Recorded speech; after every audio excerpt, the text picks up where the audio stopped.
तो चलिए खबरों की चर्चा विस्तार से करते हैं। त्योहारों का सीजन शुरू हो चुका है। ऐसे में प्रदेश के सीएम योगी आदित्यनाथ ने सुरक्षा व्यवस्था के मद्देनजर वीडियो कॉन्फ्रेंसिंग के जरिए अहम बैठक करी। इस बैठक में सभी जिलाधिकारी, SSP, IG, police commissioner, Lucknow से अपर मुख्य सचिव और डीजीपी सहित अन्य अधिकारी भी मौजूद रहे। आपको बता दें कि कानून व्यवस्था की समीक्षा से ऐन पहले सीएम योगी ने कोयले की किल्लत से प्रदेश में जारी बिजली संकट को देखते हुए मुख्यमंत्री योगी ने विद्युत व्यवस्था को लेकर वीडियो कॉन्फ्रेंसिंग के जरिए तमाम जो पावर सेंटर्स हैं उनके एमडी से बातचीत करी थी। ये जाना था कि क्या स्थिति मौजूदा वक्त में चल रही है और कैसे इन स्थितियों पर नियंत्रण पाया जा सकता है। कांग्रेस महासचिव प्रियंका गांधी वाड्रा लखनऊ के गांधी प्रतिमा स्थल पर मौन व्रत देती हुई धरना देती नजर आईं। इस दौरान मौन व्रत पर प्रदेश के उप मुख्यमंत्री डॉक्टर दिनेश शर्मा ने तंज कसा है। उन्होंने कहा, विपक्ष का तो पिछले 4.5 साल से मौन व्रत था। ये मौन व्रत चुनाव के समय क्यों टूटता है? जब जब चुनाव नजदीक आते हैं तब तब विपक्ष के मौन व्रती नेता चुनावी बेला में अपने घरों से निकल पड़ते हैं। लोकसभा, विधानसभा या नगर पालिका का चुनाव आता है तो वो अपने मौन को तोड़कर विशेष प्रकार की राजनीतिक यात्राओं पर निकल पड़ते हैं। डॉक्टर दिनेश शर्मा जयप्रकाश नारायण जयंती समारोह के अंतर्गत विश्वेश्वरैया हॉल में आयोजित लोकतंत्र सेनानी सम्मेलन को संबोधित कर रहे थे।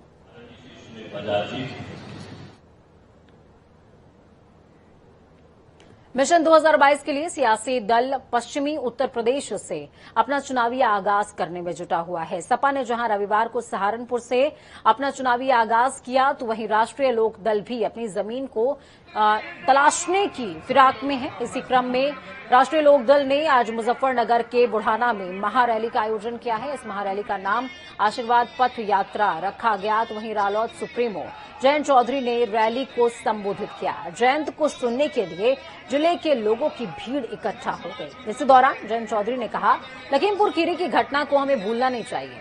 जिन किसानों ने हमारे लिए शहादत दी उनके नाम याद रखो। चुनाव में जब छिपे चेहरे वोट मांगने आएंगे तब इन शहीदों के नाम उन्हें बता देना कि लखीमपुर घटना को याद कीजिए। ये बदला प्रदेश में सत्ता परिवर्तन करते हुए राष्ट्रीय लोकदल की सरकार बनाकर लिया जाएगा। उन्होंने कहा, किसानों को कुचलने वाले आतंकवादी हैं। दूसरी तरफ लेह लद्दाख की ऊंची पहाड़ियों पर ड्यूटी के दौरान जान गंवाने वाले सैनिक ओम प्रकाश बिंद का पार्थिव शरीर खुटहन गांव पैतृक आवास पर लाया गया। वीर सपूत के अंतिम संस्कार के लिए लोगों का जमावड़ा उमड़ पड़ा। प्रशासन ने भी सारी तैयारियां पुख्ता की थी। सैकड़ों युवाओं ने सैनिक के सम्मान में शव यात्रा के साथ बाइक रैली भी निकाली। ओम प्रकाश अमर रहे, वंदे मातरम, भारत माता की जय जैसे उद्घोष पूरा माहौल भक्तिमय कर रहे थे। शहीद के पार्थिव शरीर को सैन्य सम्मान के साथ सशस्त्र सलामी दी गई। जिले के जनप्रतिनिधि, राजनेता, अधिकारी और परिजनों समेत सैकड़ों लोगों ने पुष्पांजलि अर्पित की है, अंतिम नमन किया। जयपुर सदर क्षेत्र के खुटहन निवासी ओम प्रकाश बिंद सेना में जवान थे और हाल ही में उनकी तैनातगी लेह लद्दाख सीमा पर भी थी। जब वो पहाड़ पर चढ़कर अपनी पोस्ट पर पहुंचे तो उन्हें सांस लेने में तकलीफ हो गई, जिसके बाद तत्काल उन्हें मेडिकल टीम ने उपचार के लिए नीचे लाया, लेकिन इलाज के दौरान उनकी दुखद मृत्यु हो गई। यूपी की ग्राम पंचायतों की आमदनी बढ़ाने, गरीबी उन्मूलन, शिक्षा, स्वास्थ्य सेवाओं में सुधार, गांव के जो निर्धनतम परिवार हैं उनके आर्थिक उत्थान के लिए जल्द ही कुछ और निर्णय लिए जा सकते हैं। ये निर्णय ग्राम प्रधानों की एक कमेटी की रिपोर्ट में सिफारिशों के आधार पर लिए जाएंगे। प्रदेश के अपर मुख्य सचिव पंचायती राज मनोज कुमार सिंह ने इस बाबत अलग अलग जिलों के 7 चुने हुए ग्राम प्रधानों की कमेटी गठित की है। पंचायती राज विभाग के अपर निदेशक प्रशासन राजकुमार इस कमेटी के संयोजक होने वाले हैं। दूसरी तरफ मनीष हत्याकांड के मुख्य आरोपित इंस्पेक्टर जेएन सिंह और फलमंडी चौकी इंचार्ज अक्षय मिश्रा को गोरखपुर पुलिस ने गिरफ्तार कर लिया। दोनों से रामगढ़ ताल और क्राइम ब्रांच की टीम पूछताछ कर रही है। जल्द ही उन्हें कानपुर एसआईटी को सुपुर्द कर दिया जाएगा। अन्य आरोपितों की तलाश में गोरखपुर के साथ ही कानपुर जिले की पुलिस छापेमार कार्रवाई कर रही है। दबाव बनाने के लिए कई आरोपियों को हिरासत में भी लिया गया है। एसआईटी प्रभारी अपर पुलिस आयुक्त कानपुर आनंद प्रकाश तिवारी ने दोनों अभियुक्तों की गिरफ्तारी की पुष्टि कर दी है। हिंदी सिनेमा जगत के मशहूर फिल्मी अभिनेता रजा मुराद ने लखीमपुर खीरी में हुए किसानों पर प्राणघातक हमले पर जहां सख्त टिप्पणी की, तो वहीं मादक पदार्थों के मामले में आर्यन के जेल जाने पर अभिनेता शाहरुख खान को नसीहत दे डाली है। केंद्रीय गृह राज्य मंत्री के पुत्र की देरी से गिरफ्तारी को लेकर के पुलिस को संविधान और कानून का पाठ पढ़ाया। हालांकि वो केंद्र सरकार की ओर से पारित 3 बिलों पर बोलने से बचते भी नजर आए।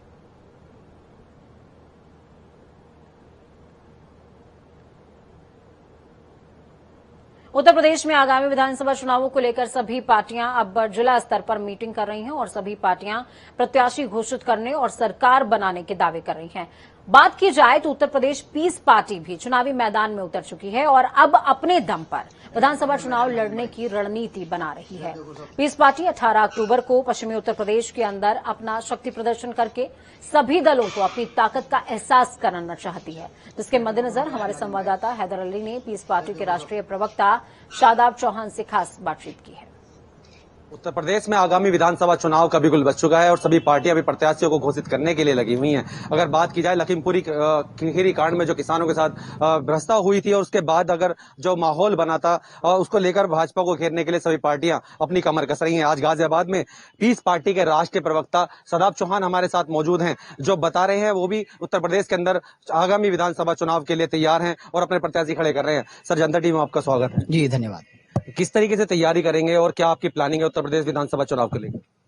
किसान विरोधी, युवा विरोधी, महिला विरोधी और उत्तर प्रदेश की जनता का शोषण करने वाली, इनको गुलाम बनाने वाली, इनको कमजोर करने वाली, महंगाई की मार डालने वाली भाजपा सरकार को पूरी तरह से हटा करके एक मानवतावादी सरकार के निर्माण के लिए पीस पार्टी कार्य कर रही है और हमें विश्वास है कि पीस पार्टी की सरकार बनेगी। किस तरीके से पार्टी को बनाएंगे, कितने प्रत्याशी आप खड़े करेंगे और क्या प्रोग्राम आने वाले टाइम में होंगे? नहीं, प्रत्याशी तो अभी हम लोग घोषणा कर रहे हैं और कितने होंगे तो पार्लियामेंट्री बोर्ड तय कर लेता है। अभी तो शुरुआत है, अभी हमने बहुत से प्रत्याशियों की घोषणा की है, कर रहे हैं और करेंगे आने वाले समय में। लेकिन ये जरूर है कि पीस पार्टी अहम भूमिका निभाने जा रही है 2022 के चुनाव में। 18 तारीख को कोई प्रोग्राम है आपका, डॉक्टर अयूब साहब आ रहे हैं, क्या वो प्रोग्राम है और कहां से कहां तक वो प्रोग्राम किया जाएगा जो रैली आप शक्ति प्रदर्शन दिखाना चाह रहे हैं?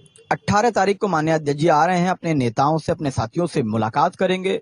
वो यूपी बॉर्डर से लेकर के डासना मसूरी तक काफी जगह उनका स्वागत कार्यक्रम भी है, मुलाकात भी है और यही संदेश है कि एक न्याय यात्रा, एक संपूर्ण स्वराज की यात्रा, कि नहीं अब उठ खड़े होना होगा उस सब अहंकारियों के खिलाफ जो अहंकार में डूबकर उत्तर प्रदेश की जनता का शोषण करते आए हैं। एग्जिट पोल में साफ दिखाई दे रहा है कि भाजपा दोबारा से सरकार बना रही है। आपकी पार्टी पिछली बार 5वें नंबर पे थी, इस बार नहीं दिखाई दे रही, तो उसके लिए क्या कहना चाहेंगे? हाँ, एग्जिट पोल अभी आएगा, 550 सीट मिलेंगी इसमें योगी जी को, तो हमें लगता है ऐसा। तो ऐसे एग्जिट पोल पे हमें बहुत ज्यादा विश्वास नहीं है और मुझे तो इंतजार है उस दिन का जब 550 सीट का एग्जिट पोल कोई चैनल दिखाएगा। अच्छा, किसान आंदोलन पे जो लखीमपुर खीरी में घटना हुई है उसमें क्या आपको लगता है कि किसमें कौन दोषी है और क्या सजा होनी चाहिए उसमें? नहीं, सीधा साफ है, उसमें मैं कोई नहीं होता। जब सुप्रीम कोर्ट उसमें इन्वॉल्व होता है और वो फटकार लगाता है और ये स्पष्ट है कि ये प्री प्लान्ड मर्डर है और जांच के बाद सख्त से सख्त सजा होनी चाहिए।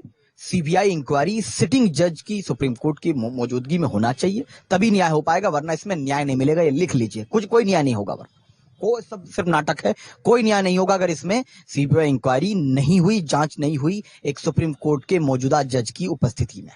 पीस पार्टी शुरू से ही एक मुस्लिम समुदाय की रही है, क्या और पार्टियों में औरों को भी जोड़ते हैं? क्या आप और समुदाय को जोड़ने का काम करेंगे? ये समुदाय बांटने की राजनीति हमारी समझ से बाहर है। हम लोग मानवतावादी राजनीति करते हैं और संपूर्ण मानवता को न्याय देना ही हमारा लक्ष्य है। हर समाज, हर वर्ग जो वंचित है, अपने अधिकारों से वंचित है, न्याय के लिए वंचित है, जो परेशान है किसी भी तबके का, हम उसके साथ खड़े हैं। ये थे हमारे साथ राष्ट्रीय प्रवक्ता पीस पार्टी शादाब चौहान, जो बता रहे थे आगामी विधानसभा चुनाव में इनकी क्या तैयारियां हैं और क्या मोटिव लेकर ये मैदान में जाएंगे और लोगों को समझाएंगे और पीस पार्टी कितना वोट ले पाती है और कितने प्रत्याशी उतार पाती है, ये वक्त ही बताएगा। बने रहिए जनता टीवी के साथ, हैदर अली संवाददाता, गाजियाबाद। बुलंदशहर में छतारी थाना क्षेत्र के गांव चंढौरा में पुलिसकर्मी की ओर से की गई पिटाई के बाद ई रिक्शा चालक की मौत हो गई। परिजनों ने पुलिस पर पिटाई करने का आरोप लगाकर हंगामा काटा, जिसके बाद मौके पर भारी पुलिस बल तैनात किया गया। पंडावल चौकी पर परिजनों ने हंगामा करते हुए चौकी इंचार्ज और एक सिपाही के खिलाफ कार्रवाई की मांग की है।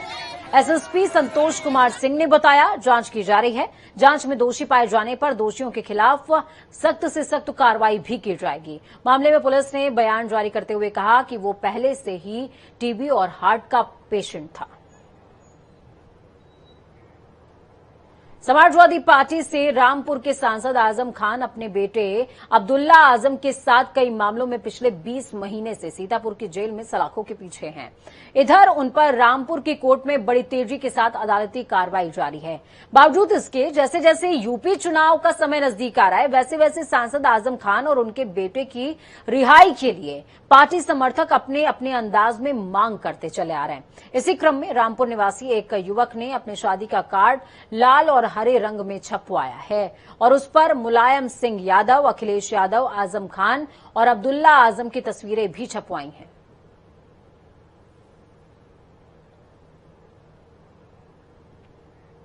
हमीरपुर में प्रदेश सरकार के 4.5 साल पूरे होने पर सूचना विभाग की तरफ से आयोजित प्रदर्शनी का सदर विधायक और डीएम ने उद्घाटन किया। इस 3 दिवसीय प्रदर्शनी में भाजपा सरकार के किए गए कार्यों और उपलब्धियों का प्रचार प्रसार किया जाएगा।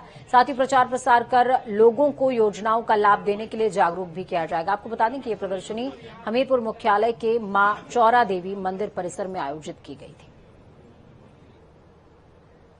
गोरखपुर की कचहरी में आज उप जिला अधिकारी विनीत कुमार ने हरी झंडी दिखाकर तकरीबन 30 टीका एक्सप्रेस वाहनों को रवाना किया है। आपको बता दें हर एक ब्लॉक में एक वाहन मौजूद रहेगा। जो लोग किसी भी कारण से वैक्सीनेशन सेंटर पर नहीं जा सकते हैं उनके लिए, साथ ही बाढ़ग्रस्त इलाकों में फंसे लोगों को उनके घरों तक जाकर वैक्सीनेट करने के लिए ये टीका एक्सप्रेस लॉन्च की गई है। इस वाहन में 2 स्टाफ होगा। वैक्सीन भी मौजूद रहेगी। जिलाधिकारी कार्यालय से आज ये सभी वाहन हरी झंडी दिखाकर रवाना किए गए हैं। उप जिलाधिकारी ने इसे रवाना किया है। अब ये सभी वाहन एक मुहिम के तहत ब्लॉकों में जाकर लोगों को वैक्सीनेट करने का काम करेंगे। साथ ही इसकी पूरी मॉनिटरिंग भी की जाएगी। क्योंकि गाँव में जाकर प्रत्येक गाँव में इनका शेड्यूल बना हुआ है, उस शेड्यूल के अनुसार जाकर जो लोग टीकाकरण से छूटे हुए हैं या जो किसी रूप से, शारीरिक रूप से या किसी अन्य कारणों से कोविड टीकाकरण सेंटर तक आने में अक्षम है, उनका टीकाकरण करेगी। प्रतिदिन प्रत्येक गाड़ी का 300 टीका लगाने का लक्ष्य है। इस तरीके से हम प्रयास करेंगे कि गोरखपुर जनपद में जो भी लोग अभी टीकाकरण अभियान से, कोविड के टीकाकरण अभियान से बचे हुए हैं, उन सभी का टीकाकरण हो और इस पूरे जिले को हम कोविड के टीकाकरण के 100% लक्ष्य को प्राप्त करें। मुजफ्फरनगर के भोरा कला थाना क्षेत्र में देश की रक्षा करने वाला फौजी आज दर-दर की ठोकरें खाने को मजबूर है। डीएम कार्यालय पर पहुंचे अंकुर बालियान ने बताया कि वो आर्मी में देश की सेवा कर रहा है, लेकिन देश की सेवा करते करते उनके गांव में ही परिवार के लोग उनके मकान पर कब्जा करना चाहते हैं और उन्हें झूठे मुकदमे का डर दिखाकर अपमानित करना चाहते हैं। आईजी, डीआईजी, एसएसपी, डीएम और सैनिक कल्याण बोर्ड में भी जाट रेजिमेंट के अधिकारियों ने आरोपियों पर कार्रवाई करने के लिए लेटर दिए हैं, लेकिन अभी तक कोई सुनवाई नहीं हुई। लखनऊ में सिंचाई विभाग के मुख्यालय में जल शक्ति एवं बाढ़ नियंत्रण कैबिनेट मंत्री महेंद्र सिंह ने बैठक की। प्रदेश में आगामी बाढ़ नियंत्रण को लेकर यह बैठक आयोजित की गई थी। आपको बता दें कि सिंचाई विभाग के तमाम अधिकारी इस बैठक में मौजूद रहे। तो मंत्री महेंद्र सिंह ने प्रदेश में अत्यधिक वर्षा से बाढ़ प्रभावित क्षेत्रों में अधिकारियों की ओर से किए गए काम को लेकर सराहना की है। साथ ही आगामी बाढ़ परियोजनाओं के गठन और बाढ़ नियंत्रण कार्यों की समीक्षा बैठक में अधिकारियों को सख्त निर्देश भी दिए हैं। देखिए, जिस तरीके से बाढ़ में ऐतिहासिक काम बाढ़ नियंत्रण विभाग, सिंचाई विभाग ने किया है, आज हम उसकी समीक्षा कर रहे हैं और आगामी अगले साल जो बाढ़ की दृष्टि से तैयारी की हुई हम लोग आज यहाँ पर रूपरेखा तैयार करेंगे। इस तरीके से काम बाढ़ में हुआ है, अत्यधिक वर्षा होने के बावजूद भी पूरा उत्तर प्रदेश हमारा, सभी जिले सुरक्षित रहे। किसी प्रकार की कोई पशु हानि, जनहानि उत्तर प्रदेश में नहीं हुई। बहुत बड़ा अचीवमेंट है उत्तर प्रदेश के लिए और सिंचाई विभाग के लिए। जब पूरे भारत में अत्यधिक वर्षा के कारण से जगह जगह पर जल प्लावन था, राजस्थान में, मध्य प्रदेश में, आसाम में, बिहार में, यहाँ तक कि गुजरात और महाराष्ट्र में, तो मेरा उत्तर प्रदेश सुरक्षित था। आगरा पुलिस को रविवार की देर रात बड़ी सफलता हाथ लगी। थाना मालपुरा पुलिस ने 3 गांजा तस्करों को गिरफ्तार किया है, तो वहीं तस्करों के पास से 10 किलो गांजा बरामद हुआ, जिसके बाद पुलिस की पूछताछ में आरोपियों ने बताया कि वो विशाखापट्टनम से गांजा लेकर आते थे, जिसको वो आगरा में बेचा करते थे। आपको बता दें कि इस दौरान पुलिस ने आरोपियों के पास से आरपीएफ का आई कार्ड और काफी संख्या में आधार कार्ड भी बरामद किए हैं।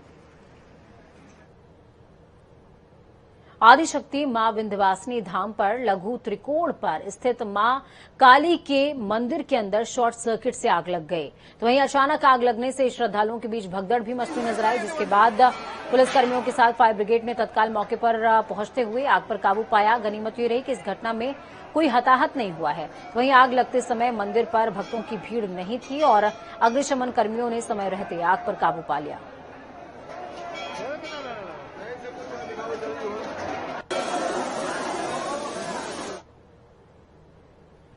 आरएसएस प्रमुख मोहन भागवत का हल्द्वानी के 3 दिवसीय दौरे का समापन हुआ है और आपको बता दें कि 8 अक्टूबर से 11 अक्टूबर तक मोहन भागवत दौरे पर थे। इस दौरान 3 दिन लगातार बैठकों का दौर चलता रहा। डॉक्टर मोहन भागवत ने हल्द्वानी प्रवास के दौरान संघ से जुड़े परिवारों को संबोधित करते हुए बच्चों के दूसरे मतों में शादी करने पर चिंता जाहिर की है। संघ प्रमुख ने कहा कि घर के लड़के लड़कियां छोटे छोटे स्वार्थों के लिए दूसरे मतों में चले जाते हैं। इतना ही नहीं, दूसरे मतों में विवाह भी कर लेते हैं। राज्य सरकार के कार्यकाल को आज पूरे 100 दिन हो चुके हैं। इस मौके पर मुख्यमंत्री पुष्कर सिंह धामी ने केंद्रीय नेतृत्व का धन्यवाद किया और कहा जो विश्वास केंद्रीय नेतृत्व ने उन पर जताया है उस पर वो खरा उतरने की पूरी कोशिश कर रहे हैं। धामी ने कहा पूरे 100 दिन में उन्होंने जो भी घोषणाएं करी हैं उसको अमली जामा पहनाने का काम भी हो रहा है।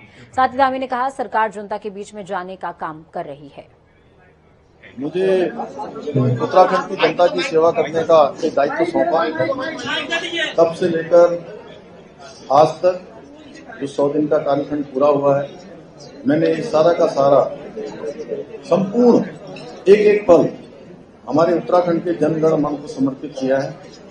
मेरी कोशिश रही है हमारी सरकार यहाँ पर हर वर्ग के लिए कुछ न कुछ करे, चाहे वो हमारा माताओं बहनों का हो, मातृशक्ति का हो, नौजवानों का हो, हमारे दूर दराज के क्षेत्र में रहने वाले ऐसे जन सेवकों का हो, सभी के लिए हम सब कुछ करने की जो मन में हमारी अभिलाषा है उस अभिलाषा को धरातल पर उतारने का काम कर रहे हैं।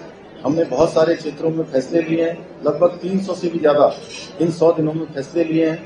हमारा उद्देश्य है कि इन 100 दिनों के कालखंड में जो हमने फैसले लिए हैं उन सारे फैसलों को हम धरातल पर उतारें और जिन योजनाओं का हमने शिलान्यास किया है या जिन योजनाओं को हमने शुरू किया है उन योजनाओं को हम पूरा करेंगे।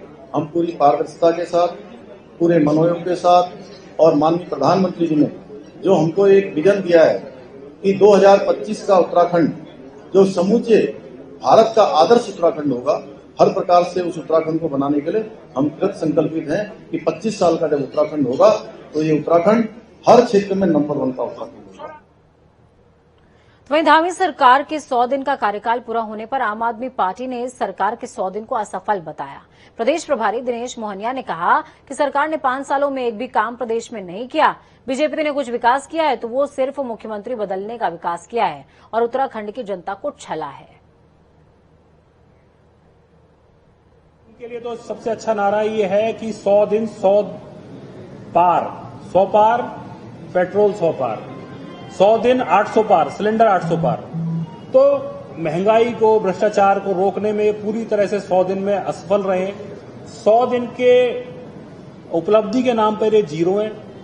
हम इनको लगातार चुनौती दे रहे हैं कि पिछले 5 साल के कार्यकाल में ये 5 काम गिना दें जो उन्होंने इस प्रदेश की जनता के लिए किए, प्रदेश के भले के लिए किए। ये 5 काम गिनाने की स्थिति में नहीं है। केवल मुख्यमंत्रियों को बदल के, मुख्यमंत्री का चेहरा बदल के ये लोगों के बीच में जाना चाहते हैं। लेकिन फिर हमारा ये मानना है कि जब भी ये 5 साल के बाद वोट मांगने आए, जनता से भी हम अपील करते हैं कि इन लोगों से 5 साल का हिसाब लिया जाना चाहिए कि 5 साल में इन्होंने इस प्रदेश के लिए, इस प्रदेश की जनता के लिए क्या किया है। लखीमपुर खीरी की घटना के सभी दोषियों की गिरफ्तारी और केंद्रीय गृह राज्य मंत्री अजय मिश्र टेनी की मंत्रिमंडल से बर्खास्तगी की मांग को लेकर वरिष्ठ कांग्रेसी नेताओं के एक प्रतिनिधि मंडल ने देहरादून राजभवन में महामहिम राज्यपाल से मुलाकात करते हुए उन्हें राष्ट्रपति के नाम संबोधित ज्ञापन सौंपा है। आज उत्तराखंड कांग्रेस का डेलीगेशन महामहिम राज्यपाल को मिलने गया था उस डेलीगेशन में जो ज्ञापन हमने दिया है वो भारत सरकार से मांग की है महामहिम राष्ट्रपति से कि जो खीरी में और जो उत्तर प्रदेश में जो कांड हुआ है, नंबर 1 तो उसके सारे दोषियों को सजा मिले, सबकी गिरफ्तारी हो, सब पर कार्रवाई, कानूनी कार्रवाई हो, और दूसरे उससे बड़ी बात जो केंद्रीय राज्य मंत्री हैं जिनका बेटा उसमें इन्वॉल्व है, मिश्रा जी, उनको तत्काल उनके पद से बर्खास्त किया जाए। ये जनता की भावना है, इसमें अन्यथा असुरक्षा की भावना पूरे देश में फैल रही है। ये हमने महामहिम राज्यपाल को ज्ञापन भेजा और उम्मीद भी करते हैं, उन्होंने भी कहा कि मैं आपकी भावनाओं को महामहिम राष्ट्रपति तक पहुंचाऊंगा, ये उन्होंने आश्वासन दिया। बंगाली समुदाय से जुड़े पुराने भाजपाई के दास ने मंडी समिति रुद्रपुर के अध्यक्ष पद की शपथ ली। इस दौरान उन्होंने कहा कि किसानों की समस्याओं को दूर करना उनकी प्राथमिकता होगी। तो वहीं जिलाध्यक्ष शिव अरोड़ा ने कहा कि के दास को मंडी समिति का अध्यक्ष बनाकर भाजपा ने फिर से साबित कर दिया कि भाजपा में कार्यकर्ताओं का पूरा सम्मान है। इस दौरान शहर विधायक राजकुमार ठुकराल, मेयर रामपाल सिंह, नगर अध्यक्ष राकेश सिंह, वन निगम के अध्यक्ष सुरेश परिहार, पूर्व जिला अध्यक्ष उत्तम दत्ता, विकास शर्मा, तरुण दत्ता मौजूद रहे। तो वहीं मंडी समिति रुद्रपुर के नवनिर्वाचित अध्यक्ष के दास के शपथ ग्रहण समारोह में किसानों ने जमकर प्रदर्शन काटा। उन्होंने मंडी समिति गेट पर लगी के दास की फ्लैक्सी को तेल डालने के बाद फाड़ तक डाला और मुर्दाबाद के नारे लगाते रहे। भारतीय किसान यूनियन जिलाध्यक्ष साहब सिंह का कहना था कि लखीमपुर में वाहनों तले कुचले गए किसानों की अंतिम अरदास भी नहीं हुई है और भाजपा के लोग जश्न मनाने में लगे हुए हैं।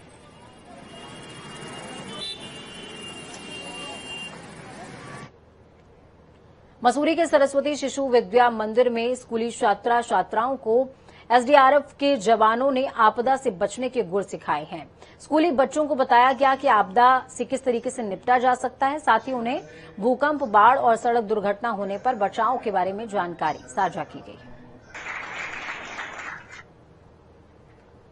वक्त यहाँ पर छोटे से ब्रेक का ब्रेक के उस पार खबरों का सफर लगातार जारी रहेगा। बने रहिए जनता टीवी के साथ। जनता टीवी की कामना है कि आपका आने वाला कल आज से बेहतरीन हो। नमस्कार।